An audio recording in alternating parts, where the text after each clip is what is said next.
Olá, seja muito bem-vindo ao curso Fundamentos da Fé, a Igreja para quem é Igreja. Eu sou o Reverendo André Dantas, pastor da Igreja Presbiteriana do Brasil, e é uma alegria enorme ter você aqui comigo mais uma vez para nós estudarmos a Palavra de Deus. Bom, hoje na aula de número 28 nós iremos estudar sobre a Igreja, isso mesmo, nós iremos estudar sobre eu e você, iremos estudar sobre o que vem a ser a Igreja visível, ou também a igreja invisível que compõe essa igreja, qual é a definição desses termos e quem também é o cabeça da igreja. A Igreja Católica Apostólica Romana, a ICA, ela afirma que a cabeça dessa igreja é o Papa. Mas será mesmo que é o Papa? Esse aí é um dos temas que nós iremos discutir na aula de hoje. Existem outros assuntos também difíceis de tratar em relação a esse capítulo, que é baseado no capítulo 25 da Confissão de Fé de Westminster. Mas antes de falar sobre a aula de hoje, eu quero também divulgar aqui para você os canais pelos quais você pode entrar em contato comigo. É uma alegria enorme poder responder, poder te ajudar a entender melhor a palavra de Deus. Então eu vou gastar aqui um tempinho, é breve, só para poder falar aí dos meios de comunicação. O primeiro meio é o site, lá no www.bisbilhotei.com.br, que é o site principal que abriga todo o material que eu produzo. Você vai encontrar não apenas os vídeos dessa aula, os vídeos que eu abri ao público, mas também vai encontrar textos e tem até mesmo um material para crianças, para você usar aí com seu filho durante a pregação, para que ele se engaje melhor com o texto que é pregado. Então tem para crianças mais novas, para crianças um pouco mais velhas. É um material bem interessante, você encontra esse material e outros materiais lá no site bisbilhotei.com.br. Além disso, você pode entrar em contato comigo pelo Instagram, lá no _bisbilhotei. Lá no Instagram você vai ver fotos de postagens que eu faço no Google Classroom, né, onde tem ali falando sobre links que eu coloco, os textos só para atiçar a sua curiosidade e também algum material extra, né, que eu venho colocar, eu sempre anuncio ali primeiro pelo Instagram. Depois você também pode falar comigo pelo e-mail.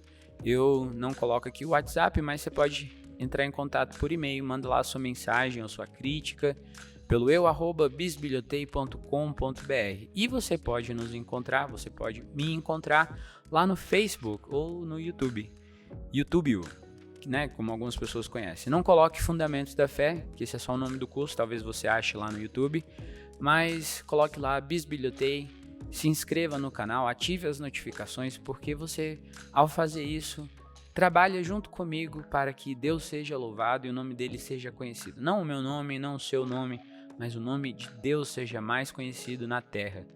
Esse projeto ele nasceu com o objetivo de atender os neófitos, pessoas novas na fé que conheceram Cristo nesse momento, estão sedentas pela palavra, que querem entender esse universo que elas estão entrando. Também aos irmãos que estão ingressando na Igreja Presbiteriana do Brasil, porque é o que eu falo aqui, como nós sistematizamos a nossa fé, como sistematizamos o entendimento da palavra de Deus. E também, se você não faz parte da Igreja Presbiteriana, mas tem esse desejo de conhecer melhor a palavra de Deus, pela Ótica Reformada, esse aqui é um local onde você é muito bem convidado. Eu tenho uma alegria enorme de receber você aqui. Toda vez que eu vejo uma visualização a mais lá no YouTube, eu agradeço a Deus, porque Ele tem usado essa ferramenta para que o nome dele seja conhecido em toda a terra, e no nosso caso aqui, entre as pessoas que falam português. Bom, cada vez que você clica, dá o like, compartilha, você participa do canal, você me ajuda a promover o site de uma forma melhor, né? Dentro da mecânica que funciona todo esse sistema, cada vez que você dá um like ou você assiste um vídeo, ajuda, porque o site os vídeos ficam melhor ranqueados e isso ajuda o projeto a crescer e o nome de Deus ser colocado em maior evidência. Esse é o nosso objetivo. Dito isso, eu vou apagar aqui, tirar essa tag do meu rosto. Vamos orar ao Senhor pedindo que Ele nos abençoe. Eu já estou gravando esse vídeo desde ontem. Eu já gravei esse início do vídeo umas 50 vezes, sem brincadeira. Então, vamos orar pedindo que o Senhor nos abençoe, que eu consiga chegar até o final, você pode aí escutar algum barulho de carro passando, moto, cachorro latindo, vizinho subindo escada, afinal de contas eu moro em um prédio, mas isso faz tudo parte. Vamos orar para que Deus, mais do que essas coisas corriqueiras, que Ele abra o nosso coração, que o Espírito Santo abra o nosso coração para entender a palavra e não apenas entender de forma teórica, mas que o Espírito Santo nos ajude a praticar aquilo que nós aprendemos da palavra de Deus. Então eu de cá no passado, como eu costumo dizer, você aí do futuro, vamos abaixar as nossas cabeças e elevar os nossos pensamentos ao Senhor Deus. Ó Pai, obrigado por esse momento, eu te agradeço porque até aqui o Senhor tem cuidado de nós. O Senhor é um Deus bondoso, um Deus fiel, maravilhoso. E tudo que eu peço ao Senhor, Pai, nesse momento é que nos ajude a chegar até o final dessa aula, que o conteúdo que aqui for ministrado por este homem, Pai, que é pecador, imperfeito, que precisa de mais do Senhor, venha trazer benefício ao teu povo. Que o meu irmão que agora participa comigo, seja por podcast, seja no vídeo, seja no Google Classroom, que esse irmão, Pai, possa ser abençoado, que o Senhor cuide da sua vida diante do Senhor, que o Senhor ajude essa pessoa a crescer em santificação, é o que eu te peço em nome de Cristo Jesus. Abençoa o teu povo em toda a terra, para que nós sejamos uma igreja de fato, que brilhe a luz de Cristo Jesus nesse mundo caído. É o que nós pedimos em nome do teu Filho amado Jesus. Amém. Bom, gente, antes de começar até mesmo fazer a leitura do texto de hoje, a leitura bíblica, eu quero começar com uma frase que eu ouvi ontem na pregação lá na Igreja Presbiteriana de Brasília, pelo reverendo Leonardo Sayum. Ele diz assim, ó: o mundo precisa de uma referência de gente que ama. O mundo precisa de uma referência de gente que vai além, de gente que acolhe. E essa referência precisa ser a igreja. Será que nós temos sido essa igreja? Essa é uma pergunta que eu faço para você logo de início. Será que o mundo nos vê como referência de gente que ama? Será que o mundo nos vê como referência de pessoas que buscam a glória de Deus neste mundo caído? Será que o mundo nos vê como pessoas apáticas ou como pessoas que têm fé no Cristo que venceu a morte, aquele cujo sangue nos banhou e nos trouxe a vida? Será que o mundo ele tem o cristão como essa referência? Será que na sua quadra? Será que aí na sua vizinhança, no seu trabalho, na sua escola? Será que você é essa referência de igreja? Porque igreja não é o prédio, ok? A igreja são as pessoas, é o corpo. Isso nós vimos de uma maneira muito clara aí durante a pandemia. Muitas igrejas tiveram suas portas fechadas, mas a igreja continuou e ela sempre continuará porque ela não é de homens, ela é de Cristo. Todas as vezes que eu passo pela frente de uma igreja e ali tem estampado na frente da igreja foto de pessoas, eu penso que esse pessoal talvez esteja indo num caminho errado, porque a igreja não é de pessoas.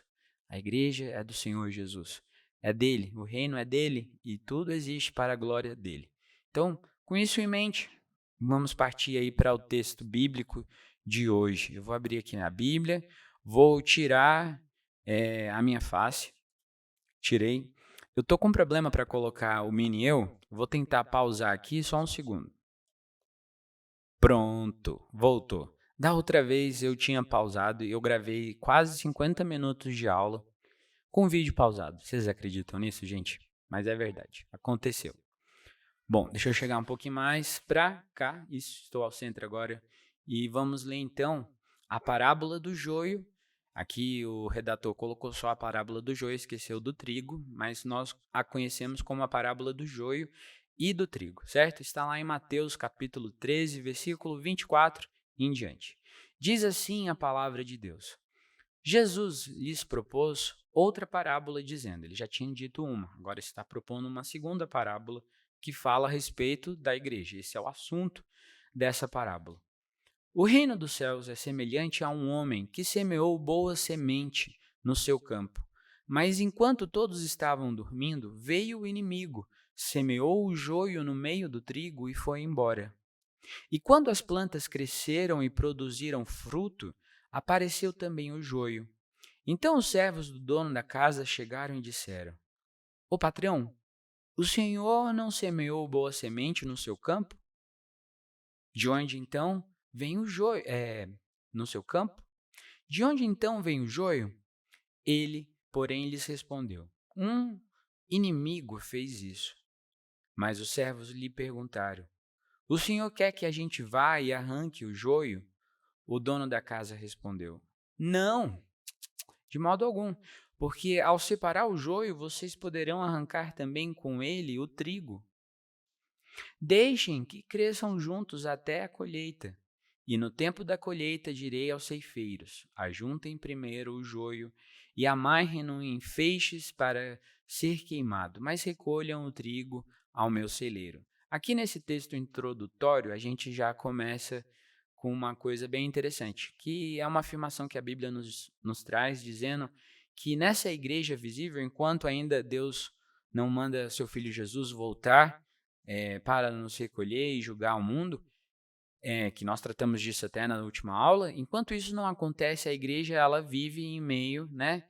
Eleitos e não eleitos, eles estão juntos, e é muito difícil aí essa distinção, a gente vai falar sobre isso também no dia de hoje, mas aqui está até o momento que Deus vai fazer essa colheita, né? Quando Cristo voltar em glória, sua segunda vinda, e nesse momento haverá a separação, os eleitos de um lado e os não eleitos, os réprobos, de outro. Dessa vez eu consegui falar réprobo, sem dar problema, mas deu problema na segunda vez, né? Bom, vamos aqui então, saindo da Bíblia, vamos para os slides da aula de hoje. Vamos lá. Fundamentos da igreja para quem é igreja. Aqui são as sessões, mas os comentários que o A.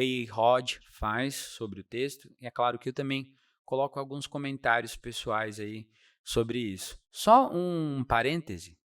Tem um livro que depois, quando eu abrir a imagem, eu vou indicar para vocês. Então, fique aguardando até o final da aula para eu poder falar desse livro que eu quero indicar para vocês. Vamos ler as primeiras 3 sessões e depois ler os comentários do Rod, que são muitos. Nessa aula tem muito comentário do Rod. E também vou tecer os meus próprios comentários. Primeira sessão, sessão 1. A Igreja Católica ou Universal, a qual é invisível, marca aqui o invisível, consiste de todo o número dos eleitos que têm sido, são ou serão reunidos num só corpo, sobre Cristo, sua cabeça. Ela é a esposa, o corpo, a plenitude daquele que enche tudo em tudo. Essa primeira sessão já tem uma série de informações que talvez para você seja nova. Vamos lá por partes. A primeira coisa que essa sessão está dizendo, ela está falando de uma igreja católica universal. Não confunda com a ICAR, a Igreja Católica Apostólica Romana, ou a Igreja Ortodoxa. E também não confunda com a Igreja Universal do Reino de Deus, certo? Essas são denominações. O que nós estamos falando aqui é do número total de eleitos, o número total de cristãos. Existem cristãos não apenas na Igreja Presbiteriana, não existem cristãos eleitos apenas na Assembleia, ou na Batista, ou do Evangelho Quadrangular, ou até mesmo na Católica, ou em outras diversas igrejas. Existem cristãos aí espalhados pelo mundo inteiro. E nós chamamos essa igreja de a Igreja Universal, a Igreja Católica. Católica significa isso, universal. Mas ele traz aqui uma segunda informação que é interessante nós falarmos, que aqui ele não começa a falar da igreja visível, mas fala de uma igreja que ela é invisível, uma igreja que não se pode ver. E por que essa igreja não se pode ver? Porque ela consta do número total de pessoas que foram eleitas por Cristo na eternidade. Antes de o mundo existir, Deus já sabia quem eram essas pessoas. E aqui nós temos o total de eleitos, pessoas que já viveram na história, desde Adão. Muitas pessoas já passaram, servos fiéis ao Senhor, que morreram pela palavra, que viveram pela palavra. Falam de pessoas também que existem neste exato momento, enquanto você assiste esse vídeo, pessoas que amam a Cristo, que entendem que Jesus é o Rei de todo o universo e de todo o cosmos, né? E ele reina sobre todos nós. E também de pessoas que ainda vão existir. Se Cristo não voltar nesse momento que nós vivemos, existirão outras pessoas também que farão parte desse número total. Por isso a gente fala que é uma igreja invisível, porque ela não está aqui na sua plenitude, nesse exato momento, no tempo não está aqui, ela é espalhada ao longo da história humana. Então, isso aí é uma outra afirmação que é interessante. A igreja é invisível, certo? Ela consiste das pessoas que já existiram, que existem e que ainda irão existir, e elas se formam, elas se tornam um corpo. A igreja também, uma forma de você referir a igreja é falar que a igreja é um corpo, ou que ela é esposa. O livro de Oséias fala de uma esposa rebelde, e o noivo que vai até essa esposa resgata, compra essa esposa para si de volta. E esse noivo também ele ama essa sua noiva. E ele espera e cuida dela e ama essa sua noiva. Por isso a gente usa o termo aí esposa. E quando a gente fala de corpo, cada um de nós somos membros, né? Por isso que a gente usa aquele termo membro de igreja. E nós fazemos parte desse corpo. Cada um de nós tem uma utilidade dentro do corpo. Nós não somos o personagem principal da história da redenção humana. O personagem principal é o cabeça, é Jesus Cristo.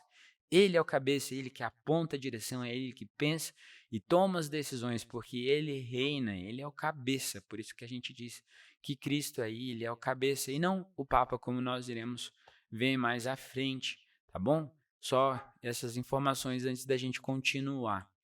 Bom, a igreja visível, agora ele dá uma nova informação no início da seção 2, a qual é também católica ou universal sobre o evangelho.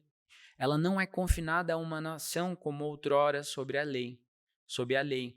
Consiste de todos aqueles que, espalhados pelo mundo inteiro, professam a genuína religião juntamente com seus filhos. E é o reino do Senhor Jesus Cristo, a casa e família de Deus, fora da qual não há possibilidade ordinária de salvação. Aqui você precisa focar em algumas palavras. A primeira é essa, visível. E a segunda é essa daqui, ó, ordinária. Ordinária diz no sentido de comum, fora do qual não há possibilidade comum de salvação. A igreja ela é importante por isso, porque fora da igreja a gente não vê essa possibilidade comum, fora do comum de salvação. A comum acontece dentro desse meio que Deus institui, que é o corpo. A gente precisa estar ali congregando, é importante. Pessoas hoje em dia, né, nas últimas décadas, o tal dos desigrejados, eles machucados por tantas coisas horríveis que às vezes acontecem na igreja, casos de pedofilia, casos de adultério, pastor adulterando com esposa de membro, casos de violência com criança, irmãos, fofoca, né, que é o caso mais recorrente, problema entre irmãos, são muitos, né? A igreja ela está em meio a essa situação de queda. Então, a gente vê que essas pessoas elas ficam tão machucadas que elas falam: eu amo a Cristo, eu sei que Ele é meu Salvador, mas eu não preciso da igreja. E a gente vai ver hoje que a igreja, mesmo ela sendo falha, ela é necessária. Ela aí é um ambiente que Deus institui para que o nosso coração seja tratado. Nós somos tratados, nós somos ali afiados quando o Senhor trata o nosso coração na igreja, né? Então aqui está falando agora de uma igreja que ela é visível, fala de um corpo visível e ela não é confinada só a uma nação. Isso aqui é interessante porque muitos afirmam, Deus é brasileiro, como se Deus não fosse, por exemplo, argentino ou francês, que são aí das nações as que eu pessoalmente tenho menos afeição, né? Brasileiro, nós não temos tanta ligação assim com esses dois povos específicos, a não ser pela pela batata frita, que talvez o pessoal chama de French fry, né? Mas eu não sei, vai que não é, o baguete, que são coisas importantes. Tem muitas coisas boas que os argentinos e os franceses fizeram, a gente tem que reconhecer isso. O Messi é um grande produto aí da nação argentina, e tem outras coisas também, Calvino, né, francês, e a gente precisa reconhecer isso aqui, essa palavra não confinada a uma nação, como outrora sobre a lei, está se referindo ao povo judeu, porque outrora sobre a lei, sob a lei era o povo judeu, o povo escolhido, era a igreja, mas não é mais nessa situação. Agora os gentios também, a palavra alcança os gentios, alcança o povo brasileiro, alcança a mim, alcança a você, alcança todos os povos no mundo, todos os países. Existem pessoas que se curvam diante de Deus e reconhecem que Ele é o Senhor de todas as coisas, que Ele é o Criador de todas as coisas. E isso traz para nós um sentimento de humildade, porque nós não somos nem piores ou melhores que o irmão que cruza aí a outra fronteira, do outro lado da fronteira. Nós somos irmãos em Cristo, pertencemos a um mesmo corpo. Deveríamos entender que o que nos une é Cristo. E muitas vezes a gente está mais ligado nas nossas diferenças e não nas coisas que nos unem, certo? Hoje eu tive uma oportunidade maravilhosa de levar a palavra de Deus lá na Câmara dos Deputados. Uma irmã querida, ela me chamou para poder fazer isso. E é muito interessante, porque ali tinham pessoas de denominações diversas, pessoas que eu nunca tinha visto na vida, mas nós todos comungamos como irmãos em Cristo. E isso é a beleza, isso é a igreja visível, certo? E então isso traz ao nosso coração uma certa humildade que é necessária, que às vezes falta no meio do povo de Deus. Porque eles falam, ah não, só presbiteriano que serve, ah não, só assembleano, ou não, só testemunho de Jeová, ou só isso, só aquilo. A gente vai ver que tem algumas diferenças também entre igreja e seita. Algumas sessões à frente a gente vai tratar dessa questão. Mas a gente precisa entender que o povo de Deus chama quem Ele quer, de onde Ele quer, quando Ele quer. E o nosso Deus, Ele é soberano sobre todas as coisas. Ele é onipotente, tem todo o poder de uma forma infinita. Então a gente precisa entender essas coisas e como textos como o da seção 2 nos lembram disso, certo? Aqui também falando sobre a profissão de fé, que é uma coisa necessária dentro da igreja visível, que são pessoas que publicamente elas falam, eu sou de Cristo, e tem um preço a ser pago por fazer essa afirmação. Muitas pessoas fazem essa afirmação de forma corriqueira, de forma até mesmo jocosa, muitas vezes, infelizmente, esse é o caso, mas quando você faz uma pública profissão de fé, você está dizendo ao mundo que você renuncia aos valores desse mundo e você quer se amoldar aos moldes de Jesus Cristo, quer estar cada vez mais parecido com Ele. É isso aí que, em poucas palavras, é a profissão de fé, e junto com os filhos, a família, né, faz esse compromisso. E a terceira seção diz assim, a esta igreja católica visível, Cristo deu o ministério, os oráculos, né, a palavra de Deus, e as ordenanças de Deus, para a incorporação e o aperfeiçoamento dos santos nesta vida, até onde? Até ao fim do mundo, ao momento que Cristo vai voltar, e por sua própria presença e do Espírito, segundo a sua promessa, os torna eficientes para este fim. Deus dá condições, então, à igreja a ser igreja, certo? E o que o Rod vai falar sobre sobre essas 3 sessões? Vamos chegar no ponto 4, se eu não me engano, que aí a gente tem uma discussãozinha ali no meio do campo, mas a maior parte a gente conversa de forma igual. Vamos lá ler o que o Rod diz. O primeiro ponto que ele diz é o seguinte, que há um corpo coletivo compreendendo todos os eleitos de Deus de todas as nações e gerações, chamado a Igreja Invisível. O fato de haver tal corpo deve ser crido por cada pessoa que crê que todos os homens de cada época e nação, desde Adão, que receberam a Cristo e experimentaram o poder de sua redenção, são mantidos salvos, e que todos quantos o rejeitam serão perdidos. Aqui está falando que quem recebe a Cristo, esse é salvo. Quem o rejeita, esse é perdido. Nós já estudamos isso na última aula. Que este corpo inteiro, em sua completude ideal, não um verdadeiro membro ausente, não tem nenhum membro que é ausente. Na igreja visível, você tem 100% de eleitos. Na igreja visível, a gente já vai conversar que isso é um pouco diferente, mas na igreja invisível, 100% de eleitos. E não existe nenhum falso membro unido nesse corpo da igreja invisível, na sua simetria. É uma igreja completa. Tem estado constantemente presente na mente de Deus desde a eternidade. Deve ser crido por todas as pessoas que reconhecem a presciência e ordenação divina. Este corpo, assim visto em sua plenitude e perfeição absolutas por Deus desde a eternidade, será por fim revelado ao universo em toda a sua completude e glória, para que transcenda a todas as demais obras de Deus em suas excelências visíveis. Então, no dia da volta de Cristo, quando nós vermos a igreja invisível reunida, ali a glória de Deus se manifestará de uma forma ainda mais bela e plena do que ela já se manifesta no nosso meio. É isso que o texto está dizendo. E ela é vista em parte por nós agora, nas eras sucessivas, como uma corporação, visto que cada membro dela é um homem ou mulher vivendo e agindo no mundo, e a vida espiritual pela qual são constituídos membros da igreja se faz manifesta por seus frutos. Esta igreja, contudo, é chamada de invisível. E aqui alguns pontos desse primeiro ponto. Ponto 1.1. 1.1. Porque as porções dela, em qualquer tempo ou lugar visível, são imensuravelmente pequenas, em comparação com o corpo como um todo, em sua plenitude de santos, de todas as nações e gerações. Então, por exemplo, pense aqui comigo. O número total de cristãos que existem no mundo hoje passam aí certamente a casa dos bilhões, talvez, né? Mas imagina que, no total, é muito maior que isso, que é imensuravelmente pequena em relação ao número total dos santos salvos por Cristo. 1.2. Porque mesmo as seções deste corpo visível a nós, seus contornos são muito incertos. Muitos que parecem ser parte dele, na verdade, não lhe pertencem. E é possível que muitos lhe pertençam realmente, cuja união com ele não se manifesta.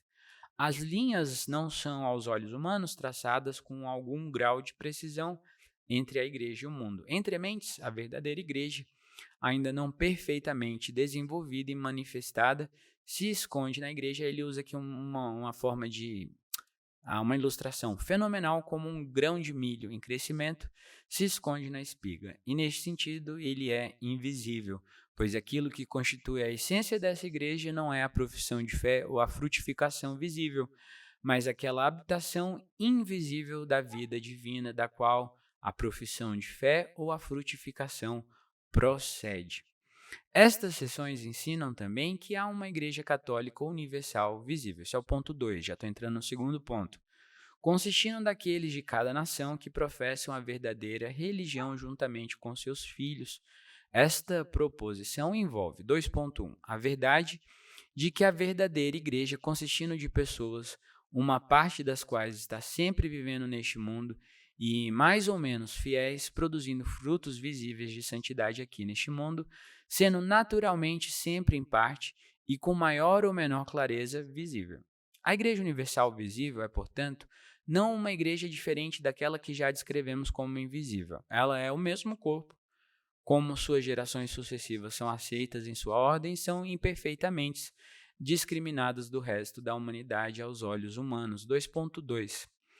A verdade de que Deus ordenou que seu povo se organizasse em comunidades eclesiásticas distintas e visíveis, com constituições, leis e oficiais, emblemas, ordenanças e disciplina, com o grande propósito de imprimir visibilidade ao seu reino, de fazer conhecido o evangelho deste reino e de reunir todos os seus súditos eleitos. No início, a igreja era reunida como assembleia, né? O termo igreja não é um termo que, se eu não me engano, ele era usado no início. Ele veio a ser usado depois, mas a gente entende que essa reunião dos santos, ela já existia, e existia desde esse momento ali com os apóstolos, a instituição dos diáconos, né? O sentido de cuidar das viúvas, das crianças, instituir a disciplina como forma de corrigir o caminho, não de penalizar as pessoas pelo simples prazer de penalizar, mas ali no sentido de você levar de volta um irmão que tinha andado por outro caminho errado, voltando aí para Cristo Jesus, né? Com o grande propósito de imprimir visibilidade, eu já li essa parte, então aqui a partir do cada, cada uma dessas comunidades organizadas e distintas que é fiel ao grande rei é uma parte integral da igreja visível, e todas juntas, de todos os nomes e nações, constituem a igreja católica universal visível. As condições de vida humana, física, política e social E as imperfeições dos cristãos, porque a gente ainda vive nessa situação de queda, tornam impossível uma união orgânica, prática de todas essas corporações organizadas. Bom, meus irmãos, o que eu posso dizer aqui sobre esse 2.2? Aqui é aquela ideia que nós, ah, o corpo visível, ele é separado primeiro por essa questão geográfica. Existem cristãos aqui no Distrito Federal, onde eu falo. Tem irmãos que estão aí nos escutando lá em Angola, outros talvez em Macau, lá na China, e no Japão e nos Estados Unidos. A Igreja de Cristo ela se espalha geograficamente. Hoje, com a internet, nesse mundo globalizado que nós vivemos, é possível estar mais perto. Mas ainda assim existem restrições físicas, né? Existem restrições políticas, existem países que nós não podemos estar, existem restrições sociais de questões econômicas também, e existe aí a imperfeição do cristão, né? Tem aqueles cristãos que são mais efusivos, que são aqueles irmãos um pouco mais pentecostais. Existem aqueles irmãos que são mais calados, até um termo que às vezes as pessoas se referem aos presbiterianos, é o termo de sorveteriano, porque a galera é mais contida e fria. E ontem eu também estava na igreja com meu filho mais novo, Isaac. Ele quase destruiu um violoncelo lá. Foi assim, meio assim, tenso. Mas as pessoas elas estavam olhando para o Isaac porque ele estava cantando com muita alegria.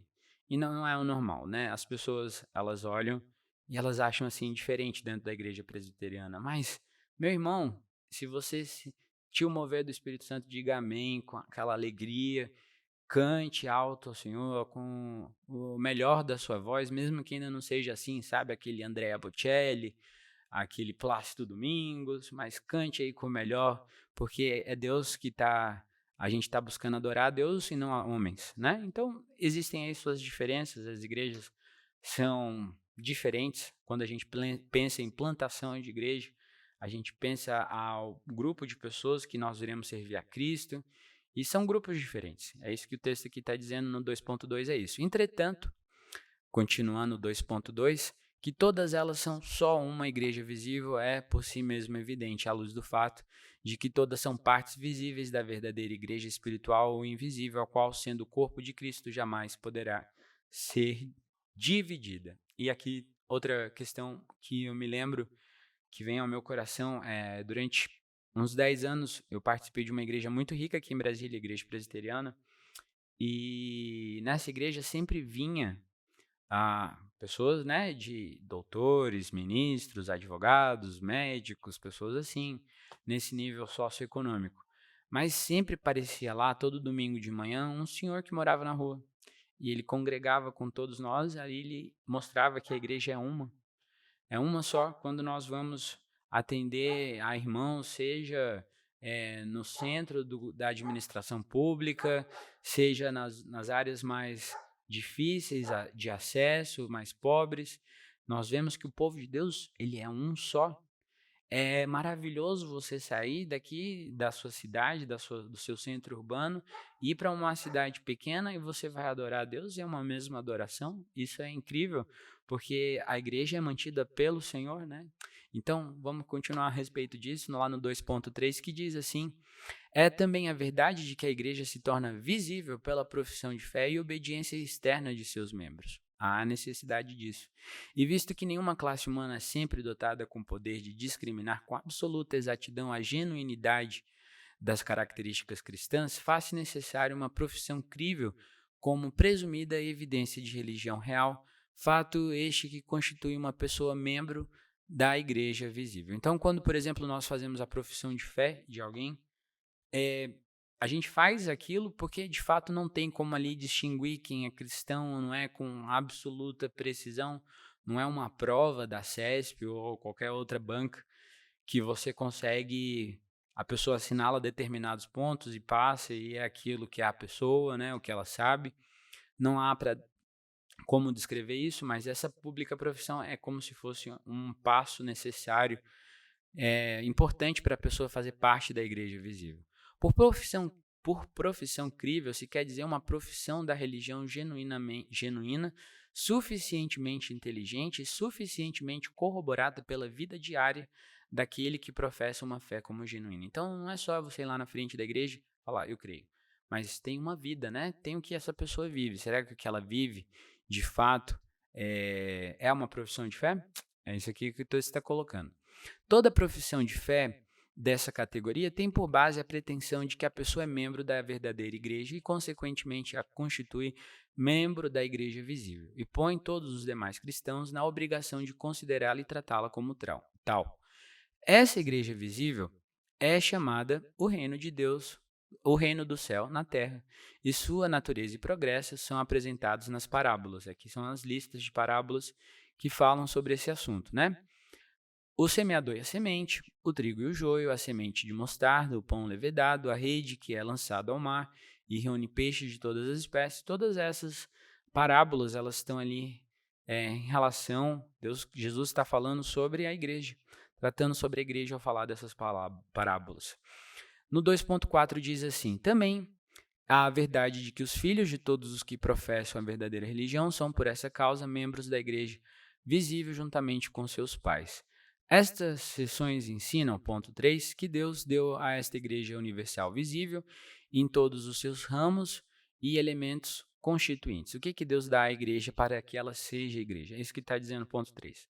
3.1, a primeira coisa que Deus dá são as escrituras, né? O Novo e o Velho Testamento, todos os livros da Palavra de Deus que são um oráculo infalível e a nossa única regra de fé e prática. 3.2, o ministério evangélico, que é uma ordem não qualificada indicada por contato manual, mas pelos dons, não qualificada indicada por contato manual, mas pelos dons e graças do Espírito Santo. 3.3. As ordenanças tais como a pregação, a oração, cânticos de louvor, os santos sacramentos do batismo e ceia do Senhor e a disciplina. Veja bem aqui esse ponto, que é interessante, quando a gente fala, por exemplo, dos desigrejados. Hoje, pela internet, você encontra pregações, você consegue ver pregações, você consegue ver até mesmo o culto ao vivo do início ao final. Oração, cânticos de louvor, você vê o sacramento, não participa do sacramento. Isso foi um ponto na pandemia muito discutido, né? Porque tinha gente fazendo ceia online, batismo online, no sentido, eu tomo de cá o meu cálice com pão e você daí. Mas há nessa necessidade da presença, essa comunhão que a gente vê lá em Atos, a partir de Atos 2, é necessário. Essa coisa virtual não funciona muito bem, não é igreja.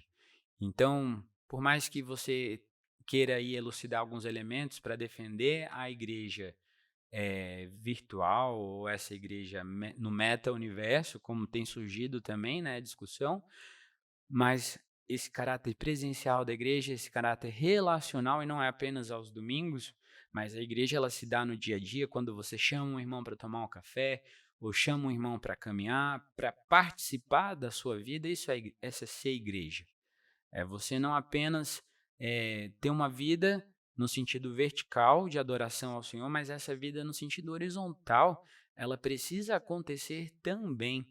Porque eu não oro somente a favor de mim mesmo. Eu oro a favor das pessoas que estão ao meu redor. Eu oro para que a palavra de Deus seja divulgada. Eu oro pelos missionários, eu oro por pessoas, por coisas que acontecem. No mundo que o virtual tem cada dia tomado mais e mais lugar, fechando lojas físicas, a igreja ela é um centro de resistência. A igreja física, até dizendo isso mesmo, é um centro de resistência e as pessoas devem ser esse centro de resistência vivendo a igreja no seu dia a dia.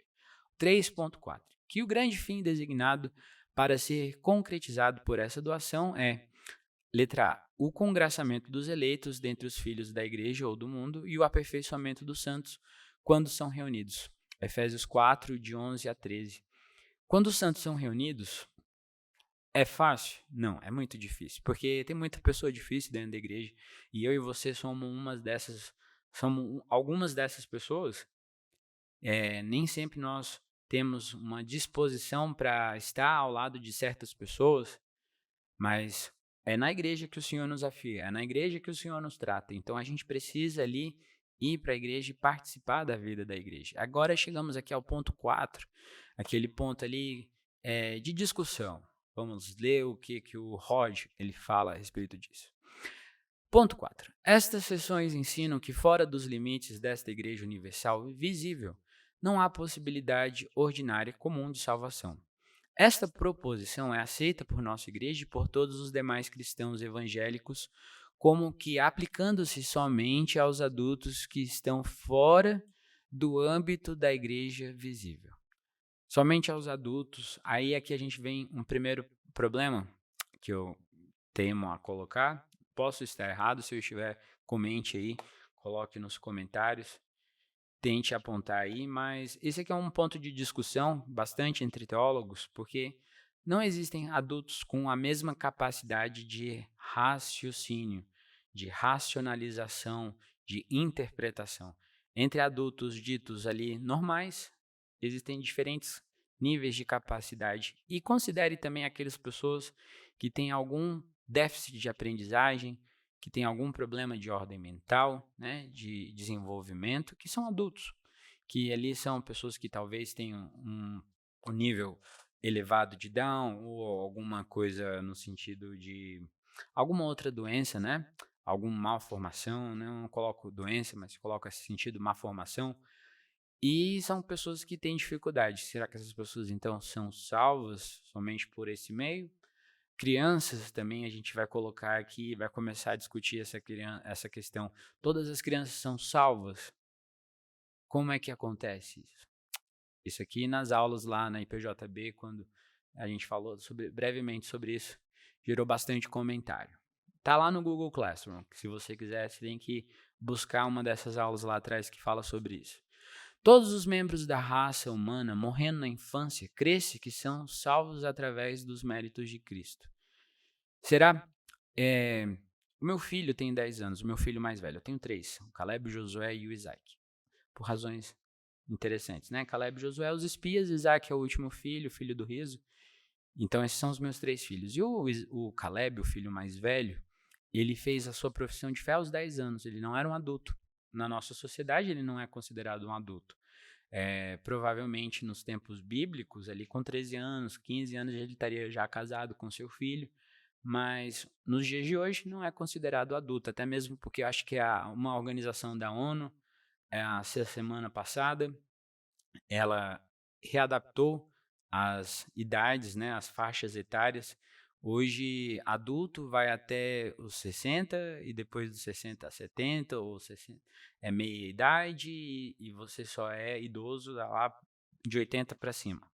Então, esse daí é muito subjetivo, né? Mas o meu filho, ele já fez a profissão de fé e às vezes ele chega em algumas igrejas presbiterianas, eu sendo um pastor presbiteriano, e as pessoas estranham, porque como assim uma criança com 10 anos já fez a profissão de fé e já pode participar da ceia do Senhor? Mas eu tenho plena convicção que se meu filho é capaz de ir para a escola e assimilar textos difíceis, aprender inglês, espanhol, francês, aulas de matemática, enfim, muitas aulas difíceis, ele não seria capaz de compreender racionalmente a palavra de Deus e entender que Cristo é o Salvador da sua vida e reconhecer isso de forma pública? Isso é um problema, né? Que esse texto aí, talvez o Rod ele não trata essa questão. Porque eu entendo que crianças que morrem e não reconhecem a Cristo como seu Salvador, elas podem ir sim para o inferno. E essa é uma notícia triste para muitos pais que perdem seus filhos na infância, mas isso nos traz a urgência, né, do evangelismo, do discipulado com crianças. Então não é só ficar colocando balão, aquelas coisas assim, lúdicas, mas tratar de forma séria. E eu costumava ir, quando seminarista, com mais frequência, eu ia aos hospitais na ala de crianças que estavam tratando câncer, e eu realmente chegava nas crianças e falava, olha, se for o seu dia hoje de ir, você reconhece a Cristo como seu Salvador? Você sabe quem é Jesus? Então são perguntas importantes de se fazer a crianças. E eu aqui nessa parte eu vou discordar um pouquinho do Rod. Eu sei que os méritos de Cristo são capazes de salvar quem ele quiser, um índio isolado numa tribo ou alguém lá no Oriente Médio, enfim. Mas são meios extraordinários que não são o ordinário que a gente está aqui falando, né? Mas de forma ordinária eu creio que a criança que ouve a palavra de Deus ela é capaz de fazer esse reconhecimento, sim. Então é só um comentário aqui, visto que o Rod está colocando, mas eu vou colocar o que ele coloca para que você tenha esse senso crítico aí do seu lado e veja essas questões. E comente. Coloque lá no seu comentário. Bom, visto, pois, que a Igreja Universal Visível consiste de todos os que professam a verdadeira religião do mundo, dizer que fora dela não há ordinariamente, de novo, possibilidade de salvação é simplesmente dizer. Aí ele coloca aqui os pontos. 4.1. Que Deus jamais, em hipótese alguma, revelou sua intenção de salvar qualquer adulto lúcido destituído do conhecimento pessoal de Cristo. Que uma experiência corriqueira em terras pagãs nos leva à convicção de que nenhum deles em tal condição se salvará. Que Deus muito enfaticamente declarou que os que negam seu Filho diante dos homens não se salvarão. Que a cada pessoa que ouve o Evangelho é ordenado que confesse a Cristo diante dos homens, isto é, que se torne um público confessor da verdadeira religião. Mateus 10, 32. As condições de salvação apresentadas em Romanos 10, 9 a 10, e que eu concordo aqui com tudo que ele está dizendo nos últimos pontos, porque se com tua boca confessares a Jesus como Senhor e em teu coração creres que Deus o ressuscitou dentre os mortos, serás salvo. Pois é com o coração que se crê para a justiça e com a boca se faz a confissão para a salvação. Há, obviamente, diversas formas em que Cristo pode ser publicamente reconhecido e confessado. De alguma forma, toda pessoa que tem em seu coração o amor de Cristo o confessará.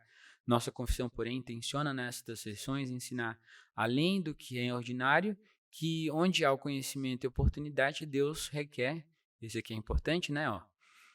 Onde há conhecimento e oportunidade, Deus requer que cada um que ama a Cristo confesse na maneira regular de reunir a comunidade de seu povo e de levar os emblemas sacramentais. 4.4 de seu discipulado. E que, quando providencialmente possível, cada coração cristão se predispõe a obedecer nesta matéria, é por si mesmo evidente. Quando a vergonha ou o medo de perseguição é consideração frustrante, então o fracasso em obedecer equivale à rejeição positiva de Cristo. Quando você, então, tem medo da vergonha, tem medo de perseguição, isso aqui é equivalente a uma rejeição positiva de Cristo, já que a rejeição dele terá que ser publicamente pretestada em tal caso, a fim de evitar as consequências acompanhantes no reconhecimento público dele. Lemos as primeiras 3 sessões, estamos na metade aqui com 47 minutos. Não vou dividir essa aula em 2, meus irmãos, continuem aí firmes, qualquer coisa é só pausar e tomar um cafezinho e volta. Sessão 4. Esta igreja católica tem sido às vezes mais, às vezes menos visível.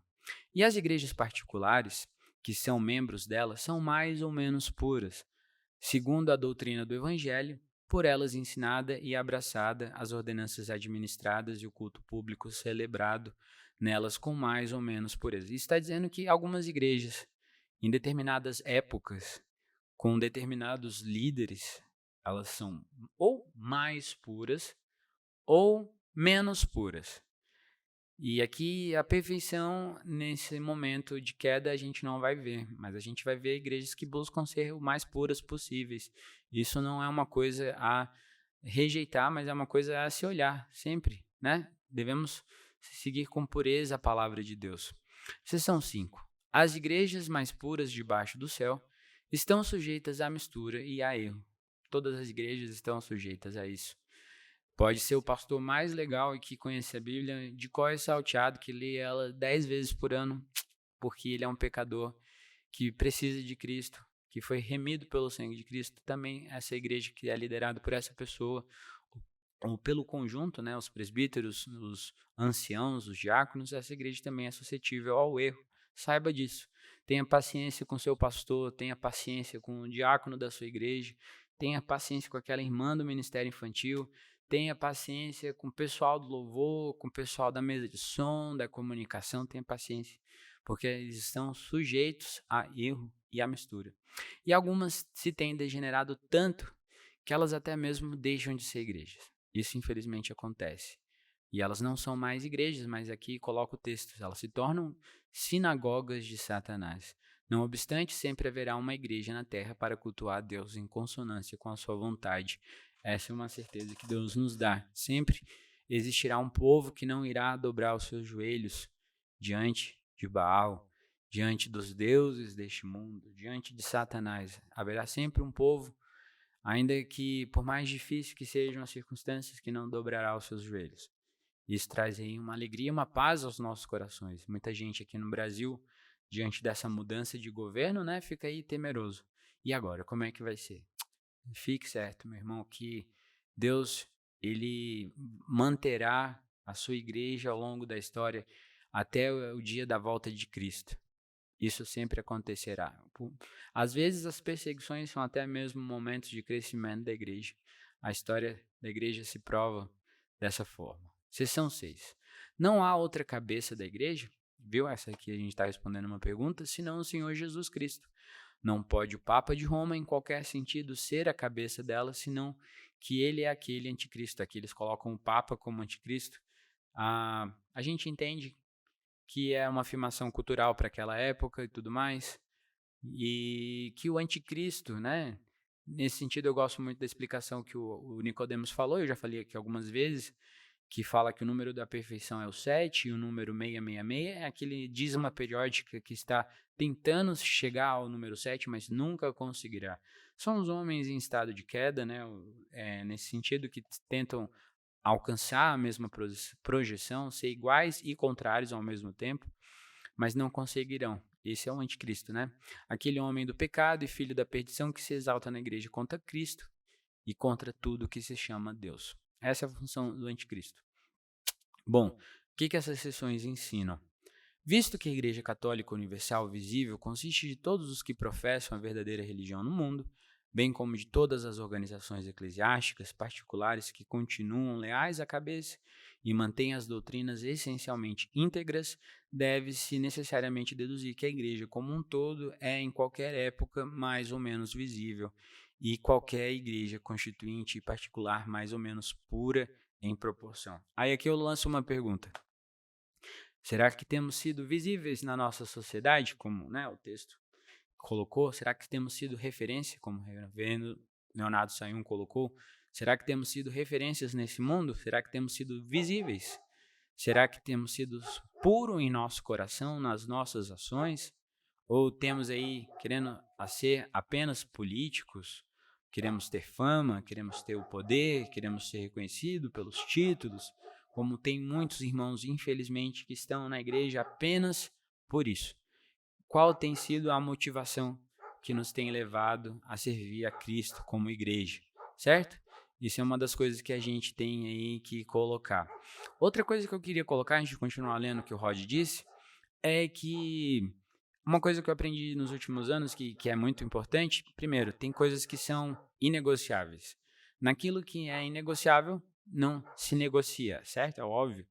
Naquelas coisas secundárias que não dizem a respeito da salvação, mas são pontos secundários dentro da teologia, a gente respeita as diferenças, isso aí normalmente constitui as diferenças de denominação, mas naquilo que é essencial, que fala a respeito da pessoa de Cristo, isso a gente não negocia, da salvação, de reconhecer, né, que Deus ele é o nosso Redentor, Cristo é o nosso Redentor.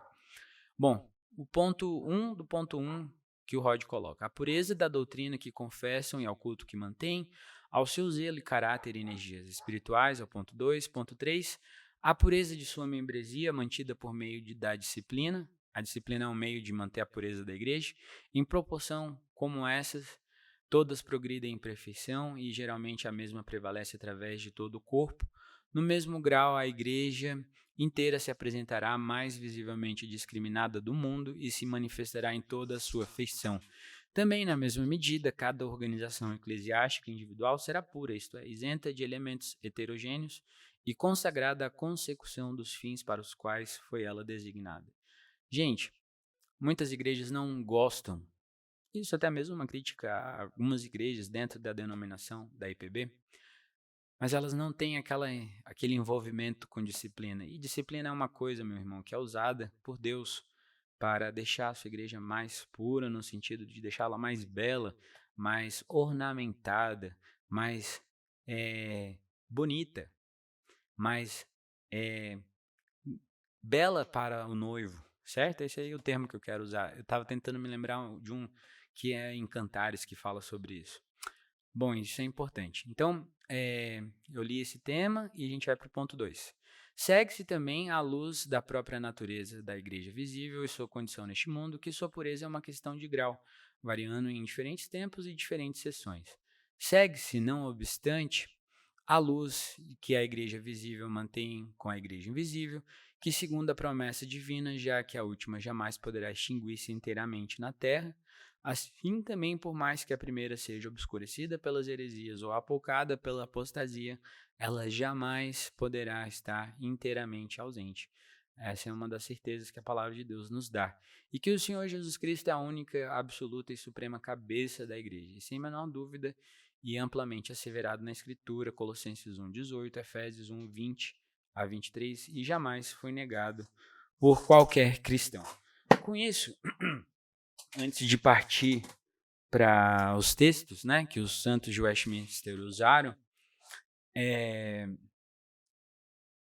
a gente precisa lembrar, meus irmãos, que, por exemplo, os credos primeiros, todos nós temos ele como comum, os católicos, os presbiterianos, né, os batistas, os assembleanos e assim por diante. Todos nós temos esse texto como comum. Deixa eu só achar aqui a igreja. Pronto, achei. Vamos ler então as referências que baseiam essas interpretações. Primeira seção são dois textos. Efésios 1, 10, 22 e 23 diz assim: de fazer convergir nele na dispensação da plenitude dos tempos todas as coisas, tanto as do céu como as da terra, e pôs todas as coisas debaixo de seus pés, e para ser o cabeça sobre todas as coisas, o deu à igreja, a qual é o seu corpo, a plenitude daquele que a tudo enche em todas as coisas. Ele é o cabeça do corpo da igreja, ele é o princípio, o primogênito de entre os mortos, para em todas as coisas ter a primazia. O termo igreja que é usado, então estava errado quando eu fiz aquele comentário mais cedo. Falha minha, gente, falha minha. Seção 2. Primeira referência, 1 Coríntios 1, 2. A igreja de Deus, que está em Corinto, aos santificados em Cristo Jesus, chamamos para ser santos, como todos os que em todo lugar invocam o nome do nosso Senhor Jesus Cristo, Senhor deles e nosso. 1 Coríntios 12, 12 e 13. Porque assim como o corpo é um e tem muitos membros, e todos os membros, sendo muitos, constituem um só corpo, assim também com respeito a Cristo, pois em um só Espírito todos nós fomos batizados em um corpo, quer judeus, quer gregos, quer escravos, quer livres, brasileiros, argentinos, franceses, e a todos nos foi dado beber de um só Espírito. É isso que o texto diz. Salmo 2:8. Pede-me, e eu te darei as nações por herança e as extremidades da terra por sua possessão. 1 Coríntios 7,14. Porque um marido incrédulo é santificado no convívio da esposa, e a esposa incrédula é santificada no convívio do marido crente. Doutra sorte, os vossos filhos seriam impuros, porém agora são santos, fazem parte da igreja visível. Atos 2:39. Pois para vós outros é a promessa, para vossos filhos e para todos os quais ainda estão longe, isto é, para quantos o Senhor, nosso Deus, chamar. Gênesis 17:7. Estabelecerei a minha aliança entre mim e ti e a tua descendência no decurso de suas gerações, a aliança perpétua para ser o teu Deus e o Deus da tua descendência. Romanos 9:16. Assim, pois, não depende de quem quer ou de quem corre, mas de Deus usar a sua misericórdia. Mateus 13:31, outra parábola lhe propôs, dizendo: o reino dos céus é semelhante a um grão de mostarda que um homem tomou e plantou no seu campo. Colossenses 1:13, ele nos libertou do império das trevas e nos transportou para o reino do Filho do seu amor, de seu amor. Efésios 2:19, assim já não sois estrangeiros e peregrinos, mas concidadãos dos santos e sois da família de Deus. Efésios 3:15, de quem toma o nome toda a família, tanto no céu como sobre a terra. Mateus 10:32 e 33. Portanto, todo aquele que me confessar diante dos homens, também eu o confessarei diante de meu Pai que está nos céus.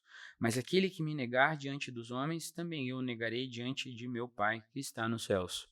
Atos 2:47. Louvando a Deus e contando com a simpatia de todo o povo, enquanto isso acrescentava-lhes o Senhor dia a dia os que iam sendo salvos. São os textos da seção 2. Agora o texto da seção 3, Efésios 4, de 11 a 13. E ele mesmo concedeu uns para apóstolos, outros para profetas, outros para evangelistas e outros para pastores e mestres, com vistas ao aperfeiçoamento dos santos e desempenho do seu serviço para a edificação do corpo de Cristo, até que todos cheguemos à unidade da fé e do pleno conhecimento do Filho de Deus. Esse é o objetivo da igreja. A perfeita varonilidade, à medida da estatura da plenitude de Cristo. Isaías 59, 21. Quanto a mim, esta é a minha aliança com eles, diz o Senhor. O meu espírito que está sobre ti e as minhas palavras que pus na tua boca não se apartarão dela, nem da de teus filhos, nem da dos filhos de teus filhos, não se apartarão desde agora para todo sempre, diz o Senhor. Mateus 28, 19 e 20. Ide, portanto, fazei discípulos de todas as nações, batizando-os em nome do Pai, do Filho e do Espírito Santo, ensinando-os a guardar todas as coisas que vos tenho ordenado, e eis que estou convosco todos os dias até a consumação dos séculos. Esses são os textos da seção 3. Agora os textos da seção 4. Romanos 11, 3 e 4. Senhor, mataram os teus profetas, arrasaram os teus altares, e só fiquei. Procuram tirar minha vida. Que lhe disse? Porém, a resposta divina, reservei para mim 7.000 homens que não dobraram os joelhos diante de Baal. Viu? Deus vai sempre manter a sua igreja em pé. Por mais que a gente pense, Deus vai sempre manter a sua igreja. Atos 2, 41, 42. Então os que lhe aceitaram a palavra foram batizados, havendo um acréscimo naquele dia de quase 3.000 pessoas, e perseveraram na doutrina dos apóstolos e na comunhão. Isso é ser igreja, perseverar na doutrina e na comunhão, no partir do pão e nas orações. É por isso que a gente gosta de comer bastante junto. A gente precisa partilhar um pão, comer um pouco de sal junto, gente, é importante. 1 Coríntios 5, 6 e 7. Não é boa a vossa jactância. Não sabeis que um pouco de fermento leveda a massa toda? Lançai fora o velho fermento para que sejais nova massa, como sois de fato sem fermento. Pois também Cristo, nosso Cordeiro Pascal, foi imolado. Sessão 5 agora, os textos da sessão 5. São 6 sessões, estamos quase lá, chegando no final, já passamos aí de 1 hora. Diz assim a palavra de Deus. A igreja de Deus que está em Corinto, aos santificados em Cristo Jesus, chamados para ser santos, com todos os que em todo lugar invocam o nome de nosso Senhor Jesus Cristo, Senhor deles e nosso. Já lemos esse texto. 1 Coríntios 13, 12. Porque agora vemos como em espelho obscuramente, então veremos face a face. Agora conheço em parte, então conhecerei como também sou conhecido. A plenitude no final dos tempos, né? Aqui tem o texto da parábola da semente, né? Outra parábola lhes propôs, dizendo: O reino dos céus é semelhante a um homem que semeou boa semente no seu campo, mas enquanto os homens dormiam, veio o inimigo e semeou o joio. A gente já leu esse texto, então não precisa. Romanos 11, 20 a 22. Bem, pela sua incredulidade foram quebrados tu, porém, mediante a fé, estás firme. Não te soberbeças, mas teme, porque se Deus não poupou os ramos naturais, também não te poupará. Considerai, pois, a bondade e a severidade de Deus. Isso aí é importantíssimo, considerar a bondade, mas não deixe também de considerar a severidade de Deus para com os que caíram. Severidade, mas para contido a bondade de Deus, se nela permaneceres. De outra sorte também tu serás cortado. Apocalipse 2, 9. Conheço a tua tribulação, a tua pobreza, mas tu és rico, e a blasfêmia dos que a si mesmos se declaram judeus e não são, sendo antes sinagogas de Satanás. Mateus 16, 18. Também eu te digo que tu és Pedro, e sobre esta pedra edificarei a minha igreja, e as portas do inferno não prevalecerão contra ela. E terminando aqui, só mais 3, 4, 5 textos pequenininhos, versículos, a seção 6. Ele é o cabeça do corpo da igreja, ele é o princípio, o primogênito de entre todos os mortos, para em todas as coisas ter a primazia. Efésios 1, 22. E pôs todas as coisas debaixo de seus pés, e para ser o cabeça sobre todas as coisas o deu à igreja. Mateus 28, 23, 8 a 10. Vós, porém, não sereis chamados mestres, porque um só é vosso mestre, e vós todos sois irmãos. A ninguém sobre a terra chameis vosso Pai, porque só um é vosso Pai, aquele que está no céu. Nem sereis chamados guias, porque um só é vosso guia, o Cristo. 1 Pedro 5, 2-4. Pastoreai o rebanho de Deus que há entre vós, não por constrangidos, mas espontaneamente, como Deus quer, nem por sorte da ganância, mas de boa vontade, nem como dominadores dos que foram confiados, antes tornando-vos modelo do rebanho. Ora, logo que o Supremo Pastor se manifestar, recebereis a imarcessível coroa de glória.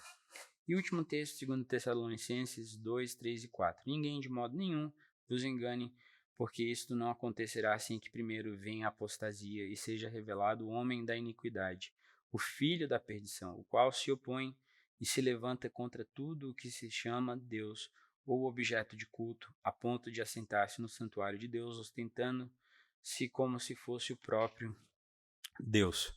Bom, deixa eu abrir aqui a tela. Só um segundinho. Será que eu já vou aparecer? Eita, estou aparecendo aqui duplicado. Deixa eu ver. Oi. Deixa eu tirar o mini eu. Tirei o mini eu.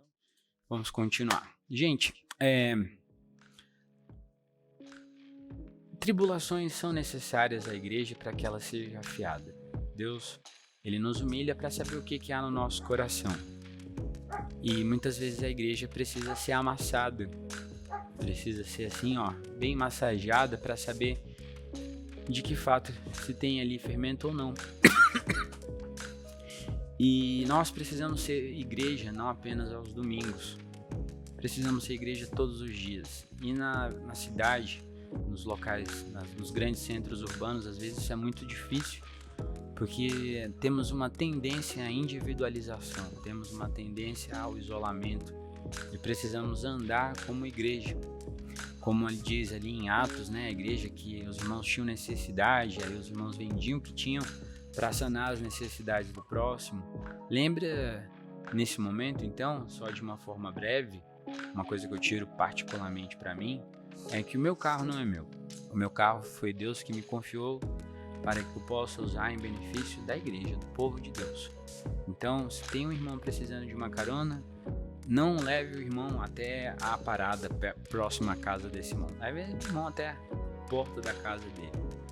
Se tem alguém ali precisando carregar uma cesta básica ou precisando levar alguma coisa, seja bênção na vida dessa pessoa.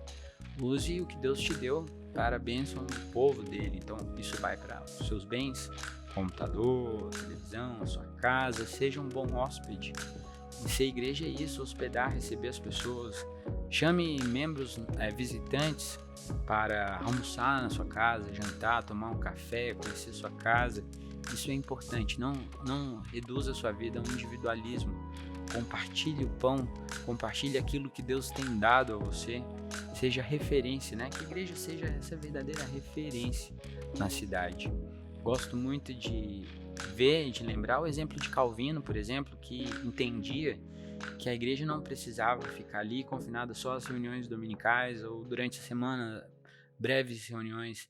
Ele ia, se envolvia na cidade, na política da cidade, na vida da cidade, queria uma cidade mais limpa, mais ordeira, mais qualificada, que a palavra de Deus irradiasse bem e coisas boas para a vida dos irmãos próximos, até mesmo aqueles que não eram eleitos.